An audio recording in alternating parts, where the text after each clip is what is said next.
Welcome back to Grammar Grade 10. This is Unit 11, Lesson 75, and today we're learning what may be the single most useful comma idea in English. It's one rule that covers appositives, adjective clauses, and participial phrases all at once. Set off the extra stuff with commas, and leave the necessary stuff alone. Let's find out how to tell the difference.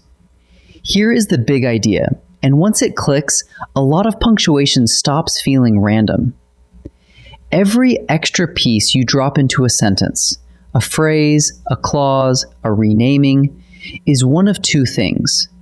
It is either non-essential, meaning it only adds extra information, or it is essential, meaning it tells the reader which one you are talking about. A non-essential element gets set off with commas, because the sentence was already clear without it. An essential element gets no commas at all, because the sentence needs it to make sense. So think of commas as a quiet signal to your reader. You could skip this part, and you would still know exactly what I mean. So how do you tell which is which? One test, and you use it every time. Lift it out. Take the element out of the sentence, read what is left, and listen. If you still know exactly who or what is meant, then the element was only extra. It is non-essential, and it takes commas. But if lifting it out leaves you asking, which one? Then that element was doing real work. It is essential, and it takes no commas. That's the whole method. Lift it out, and the sentence tells you what to do. Let's run the test on pieces you already know, starting with the appositive, a noun that renames the noun beside it. Sentence 1. My sister, a pilot, flies cargo planes. Lift out a pilot, and what is left is, my sister flies cargo planes. Do I still know who? Yes, I have exactly one sister. The renaming was pure extra, so it is non-essential, and the commas stay. Now sentence 2. The poet Basho wrote haiku.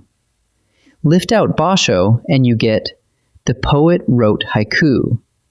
And right away you want to ask, which poet? The name is doing the identifying, so it is essential, and it gets no commas at all. Same kind of add-on, two different jobs, and the test decides. Next, the adjective clause, the who, which, or that clause that describes a noun. Sentence 1. Bangkok, which sits on a river, is huge. Lift the clause out and you have Bangkok is huge. Perfectly clear, because Bangkok is already named, so the clause is only extra. Non-essential, commas on. Sentence 2. People who live in glass houses shouldn't throw stones. Lift that clause out and you are left with, people shouldn't throw stones. Which people? All of them? The clause narrows the group down, so it is essential and it takes no commas. Commas off. And here's a handy clue for your own writing. The word which usually opens a non-essential clause, while that usually opens an essential one. Now the participial phrase, a verb form acting like an adjective. Sentence 1. The cyclist, exhausted by the climb, stopped. We already know who the cyclist is. The phrase just tells us how he felt. Lift it out and nothing is lost, so it is non-essential and it keeps its commas. Sentence 2. The runner wearing bib 12 won the race. Try lifting that phrase out. The runner won the race. Which runner? There were dozens on the course. The phrase picks out exactly one, so it is essential, and no commas belong there. Notice what just happened. Appositive, adjective clause, participial phrase. 3 different forms, and one single test for all of them. Here is why this matters far beyond a rule. The commas can actually change what a sentence means. Listen to these two. My brother Diego called. With commas, Diego is extra, liftable, and that tells your reader I have exactly one brother, and by the way, his name is Diego. Now take the commas away. My brother Diego called. Without the commas, the name is essential, which means I have more than one brother, and I am telling you it was the one named Diego who called. Two little marks and two different families. So don't sprinkle commas by ear.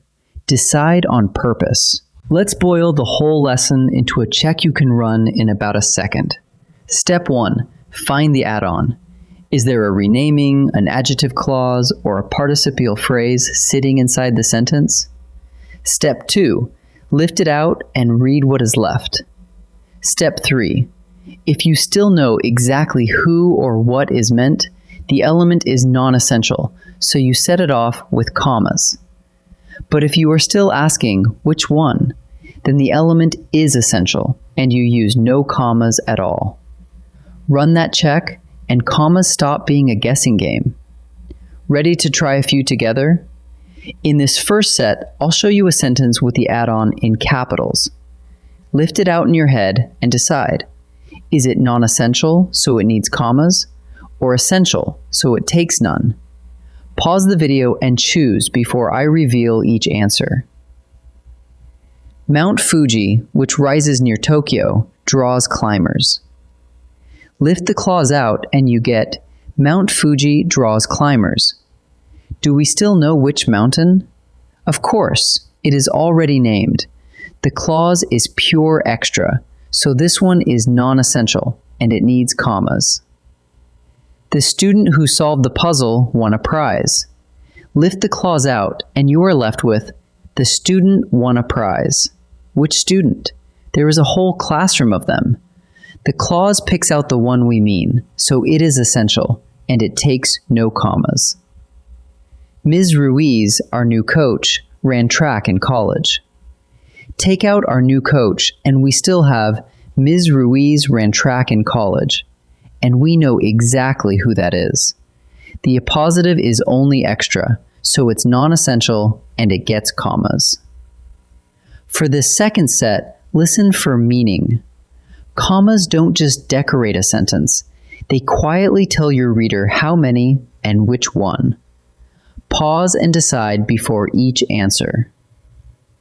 My cousin Anna sent a postcard. The commas make Anna liftable, pure extra. And if the name is only extra, then the words my cousin already point to one single person. So this sentence says, I have one cousin. My cousin Anna sent a postcard.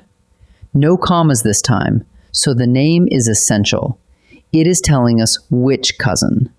And you only need to say which if there is more than one. So this version says, I have several cousins. The hikers, exhausted by the heat, rested in the shade. There is only one group of hikers here, and the participial phrase simply tells us how they felt. Lift it out and nothing at all is lost. So it's non-essential, and we set it off with commas. Let's gather it up. A non-essential element adds extra information. The sentence was already clear without it, so you set it off with commas. An essential element tells the reader which one you mean. It is doing real work, so it takes no commas at all. And the one test that decides every case, lift it out.